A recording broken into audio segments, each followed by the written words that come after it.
उत्तर प्रदेश के गोंडा का रहने वाला कुलदीप, जो कि सऊदी अरब में एक प्राइवेट ड्राइवर के रूप में काम करता था अलोलिया में, जिसने अपने कमरे में बंद होकर फांसी लगाकर आत्महत्या कर ली थी। इसकी खबर हमने आपसे लगभग 20 दिन पहले बताई थी, तो उसके आगे की कुछ अपडेट आपको देंगे। और आखिरकार 1 महीने के लंबे इंतजार के बाद कुलदीप की डेथ बॉडी इंडिया पहुंची, उसके बाद क्या कुछ हुआ वो बताएंगे। इसके अलावा सऊदी अरब में पेट्रोल पंप से जुड़े हुए एक बहुत ही जबरदस्त अपडेट, अगर आप भी गाड़ी चलाते हैं या ड्राइवर है तो आपको ये जरूर जाननी चाहिए। साथ ही साथ सऊदी अरब और इंडिया के कानून से जुड़ी हुई एक और अहम अपडेट आपको तीसरी खबर में देंगे। तो आपसे रिक्वेस्ट है कि इस वीडियो को पूरा देखिए। चलिए पहली खबर पर लौट आते हैं और आपको डिटेल में बताते हैं।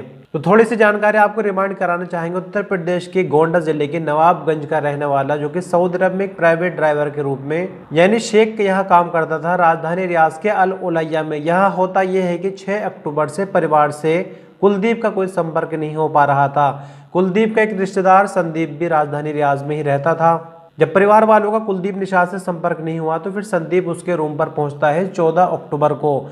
और 14 अक्टूबर को जैसे ही संदीप उसके कफील से बात करता है तो उसने बताया कि कुलदीप ने अपने रूम में बंद होकर फांसी लगा ली, अपनी जान दे दी 6 अक्टूबर को। और उसने पुलिस को सूचना दे दी। फिलहाल जो डेड बॉडी है वो भी हॉस्पिटल में है। सोचिए 14 तारीख को संदीप को ये बात पता चल रही है। कफील ने बिल्कुल भी कोशिश नहीं की कि इंडियन एम्बेसी को सूचित कर दे और एम्बेसी वाले इंडिया में उसके परिवार को सूचना दे दे। 6 तारीख से 14 तारीख तक ये मामला यूं ही चलता रहा। और अगर संदीप शायद ना पहुंचता तो हो सकता है कि 6 महीने तक भी ये मामला ऐसे ही रहता। तो ये जिंदगी है सऊदी अरब की और गल्फ देशों की, जहां पर इंसान की कोई कीमत बिल्कुल भी नहीं है।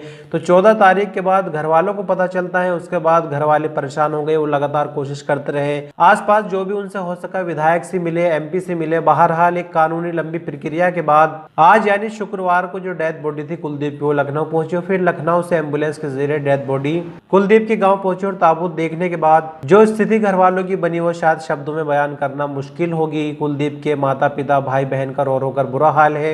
लेकिन 1 महीने के लंबे इंतजार के बाद डेड बॉडी तो इंडिया पहुंची, लेकिन बहुत सारे सवाल सऊदी अरब में रह गए कि आखिर कुलदीप ने ऐसा क्यों किया। क्या कफील उसको टॉर्चर करता था, कफील परेशान करता था। आखिर जुलाई के महीने सन 2024 में कुलदीप सऊदी अरब आया और अक्टूबर में उसने फांसी लगा ली। लगभग सिर्फ 15 महीने का ही समय हुआ था कि आखिर क्या ऐसी मजबूरी कुलदीप को आई।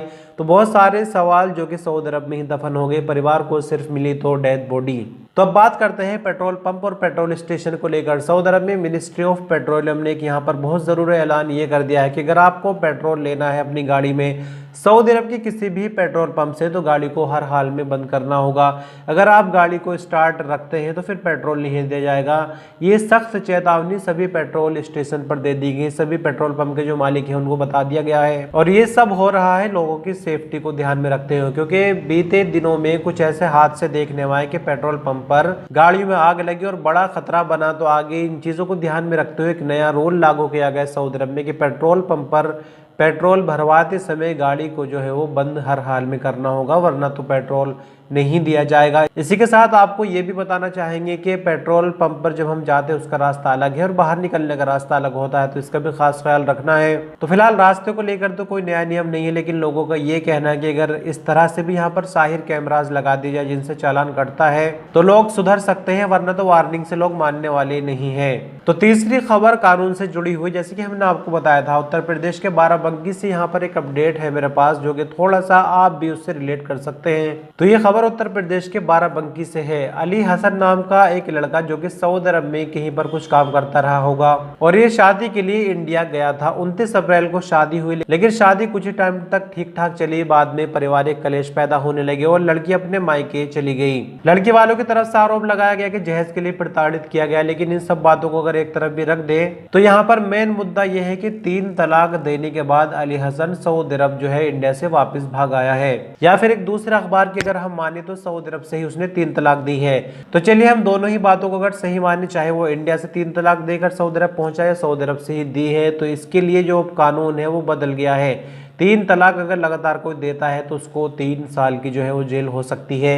और ऐसे में जब बंदा सऊदी अरब है और कोर्ट से उसको ऑर्डर हो जाते हैं, समन जारी हो जाता है, तो जैसे ही वो सऊदी अरब से कभी भी इंडिया पहुंचेगा फौरन पुलिस के द्वारा उठा लिया जाएगा। मतलब कि सऊदी अरब अगर कोई भाग आता है कोई भी क्राइम करके किसी भी तरह का, तो वो सेफ नहीं है, बिल्कुल भी अपना आपको सेफ ना समझे। और सिर्फ इतना ही नहीं, अगर कोई मामला बड़ा है तो इंटरपोल के जरिए जो इंडिया की पुलिस है वो सऊदी पुलिस से कांटेक्ट करने के बाद, और जब अपना आपको पुलिस प्रूफ कर देगी कि हमें ये बंदा चाहिए हर हाल में, तो फिर सऊदी पुलिस खुद उस बंदे को सऊदी अरब से अरेस्ट करने के बाद इंडिया पुलिस के हवाले करेगी। तो कहने का मतलब ये है कि इंडिया में गलत काम करने के बाद सऊदी अरब अगर कोई आना चाहे तो बच नहीं सकता। और जैसे कि हमने कुछ दिनों पहले ही बताया था, जिन्होंने कुछ गलत वीडियो वगैरह बनाई सऊदी अरब में, वो जैसे ही इंडिया पहुंचे तो उनका इलाज इंडिया में ही हुआ। बहरहाल दोस्तों, खबरों का सिलसिला खत्म हो जाता है। हम कल फिर मिलते कुछ अन्य अपडेट्स को लेकर। शुक्रिया।